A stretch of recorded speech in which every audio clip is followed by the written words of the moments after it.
Hey everybody, I'm Joel Gunzburg. I'm a clinical social worker in Maryland. I have a private practice in Bethesda, Maryland, just outside of Washington, D.C., where I work with children, families, adolescents, and adults on a number of different issues. I'm also the lower school counselor at Sandy Spring Friends School, which is a Quaker education institution that is pre-K 3-year-olds all the way through 12th grade. And my role at that school is I'm the lower school counselor. So I work with the pre-K 3 through 5th grade. My main task, obviously, is to be maintaining the social emotional wellness of all of our students and helping with that. But I think one of my best roles at the school is I teach a class called Shine, which is a standalone social emotional learning class. And that gets taught once a week from our pre-K all the way up to 5th grade. And the pre-K students get me 20 minutes a week, where the for kindergarten through 5th grade get me 30 minutes per group per week. And really enjoy that. That was something that was in place. I started at Sandy Spring Friends School about 3 years ago. This was my 3rd year I just completed, and I've been in schools since 1999 and worked in both the public and private sector in a number of different ways. My self-reg journey, which I can't tell you how humbled I am that I've been asked to speak for this and to be able to give a self-reg talk, and most of my focus will be on creating a self-reg haven. But just a quick word about my journey started about a year ago, where I discovered the Self-Reg book, and then after reading the book was so engaged with the learning with it that I enrolled in the foundations course, which both as somebody who's been doing this for 20 years, to see some of the actions that I put forward in my practice, both in schools and in my private practice, an understanding of dealing with complicated situations with families, that the work that's done in Self-Reg and the understanding and the framework of Self-Reg, I feel like it gave language to everything I've been doing, and like, oh yeah, that's exactly it. And these are the, here's all the reasoning.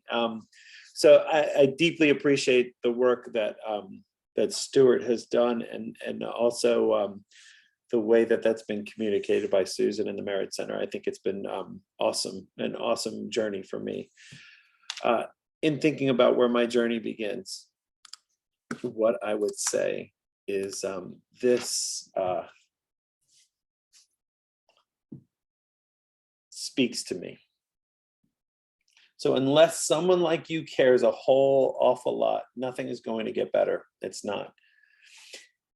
This statement coming from the Lorax, and why I wanted to start here is there was something said early in my work in the foundations course, where they talked about self-reg being a paradigm revolution and being a lifelong rebel and someone who loves to push new ideas, and also ideas that can change and better the lives of people. This spoke to me. I definitely care a lot, and I think it's time to get to work, right? So like, when thinking about getting to work, I often wonder, like, what's the best way to get started? I know for me, I tend to overthink and want to jump right in. So when I heard what is the Self-Reg Haven, and that becomes my task of this is what I want to create at Sandy Spring Friends School, I have to begin with my own reframe, because my brain likes to think that everything in the world is super simple, like a 2 + 2 = 4. And I'm going to do this, and then we will have a Self-Reg Haven. It's going to be super easy and simple. And then once you get to thinking about the work that needs to be done, the math equation changes a little bit, and the labor of love that would go into creating a Self-Reg Haven, the equations start to look like this. I would say there's a, when I think about the book, The Road Less Traveled by M. Scott Peck, the book begins with the paragraph and sentence, life is difficult. simple, right? Life is difficult. And that as soon as we understand, the next paragraph goes on to say, as soon as we go on and we understand that life is difficult, we start to transcend it. And I believe this is the ultimate reframe. And I think about, for me, when I began this work, it's like, am I going to be able to do this? Not that I want to be the one-man show, but am I going to be able to get started and get things going, and will it be well received? And I'll tell you a little bit about the journey, kind of where we are right now in our journey. I would say, after all the work done this year, somewhere in between the sunrise and the quilt, and my hope is next year that I will be here at that haven mark of, and when I think about that, to the 4, like the 2 + 2 = 4, and how we're trying to get to where we're going. I think back to a video of Stuart and Susan's when they start to talk about havens, and Stuart talks about that sense of comfort and support and love, and that it's not just felt by the students, but it's in a haven that you would see that kind of sense of comfort and belonging in your class assistant, in your teachers, in your admin, in your parents, in your counselor, right? Like, it's all there.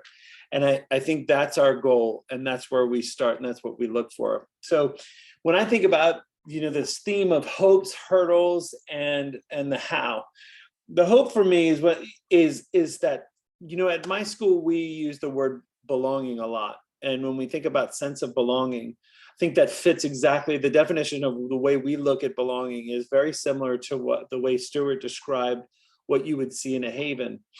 And I look at this picture of my 5th graders. This was from my first year at Sandy Spring Friends School, and it was a camping trip. And I think about the fun night in the woods, and I see the smiles in this picture, and I think about what belonging felt like for each of these individuals. I could tell you each of their names. I could tell you the stories of their families. I could tell you their trials, their tribulations, and just who they are, and the connections that they have made with the world. And to create that sense of belonging that they felt, the feeling that I felt that night, how do we create that on a consistent basis, and one that we can depend on? It is part of what the goal was as I set out. And to think about, what does that look like, right? Like, I think about the hurdles, and not to give much, there's not really that we have a lot that we have to say other than time and life. That life is going to continue to get in the way. The life of a counselor will always involve some triage and get you carried in different direction. You will also, that finding time to make space to make this stuff happen is going to be really difficult. But I approach this when I look at the how, right? I think for me, I had to look at it from a couple of different directions. And I look at this picture of my buddy Sydney, who's the ultimate detective and has a wonderful story herself. But this was from a detectives unit, which we'll talk a little bit about in a second. But I thought there was 2 things that were important. One is we have to deliver content to create common language throughout the school. That goes for staff, parents, and students. We also are tending to, how do we create that sense of belonging? And I think we had, as a school, we created this Office of Institutional Equity, Justice, and Belonging instead of using the words the Office of Diversity, Equity, and Inclusion, because inclusion only goes so far. It's great to be included. That's wonderful. But it's so much different when you have a sense of belonging and when you belong somewhere.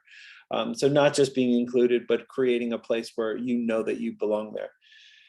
So digging deep and using that magnifying glass that my friend Sydney has, I think was the important part of trying to understand a little bit more. So I'll tell you the roles and the steps that I took. I started with our staff to look at common language and creating common language. We created, if I'm to use the analogy of cooking, I wanted to make sure this meal that I'm tasting of Self-Reg, I wanted to make sure that it was something that staff would enjoy as well. So to put some of those food tasters out of, hey, maybe we'll talk a little bit about a reframe from misbehavior to stress behavior. And those little tasters always got good reactions. So then I got a 30-minute opportunity for a professional development. And that was my first meal to serve to our staff. The short version of it was we went over the domains and then went over the example stressors document that can be found in the Merit Center. And for me, I like to always dial in when you go in the biological domain and it talks about chapped lips. That if I have chapped lips and you see me, forget about it. I'm not listening to you. I am thinking about, I'm licking my lips. Wait, don't lick your lips. Oh, you licked your lips. Why did you do that? Now it's going to get worse. Oh, where's the chapstick? The medicated chapstick. They don't have that. And that's where my brain is constantly. So it's very, I would say, impossible for me to focus. So I use that as an example. We talk about the domains, each in different ways. And then the staff were given an activity where they wrote on chart paper, what do they bring into their classroom to bring calm or to reduce stressors in their classroom in each domain. That was well received. The assistant head of school asked me then to speak to our middle and our upper school in similar ways. And I did those 2 sessions and delivered that common language. And we got all of those pieces of chart paper back and created a document similar to the example stressors, but called it the examples to creating calm and reducing stress in your classroom, and gave it as a gift. I think that's the content piece, but when you talk about the sense of belonging for teachers and school faculty, to be invited into a room and asked to contribute to how can we make it better for students. Most teachers, we sign up to be in schools because we want to better the lives of young people. So to invite people into that conversation and really care about and legitimately care about what their input is, I thought created a sense of belonging in our staff. And that could be seen in my final wrap up, where I gave all of the physical document to staff. And we talked through what we could do. And we went through an activity of, here are some of the things that are taking place. What can you do? What would you suggest? We have a living document, just to be able to have people working together and create that sense of belonging on how we can work together to building that sense of belonging in our students has been awesome for staff. We also created, and that was the staff end.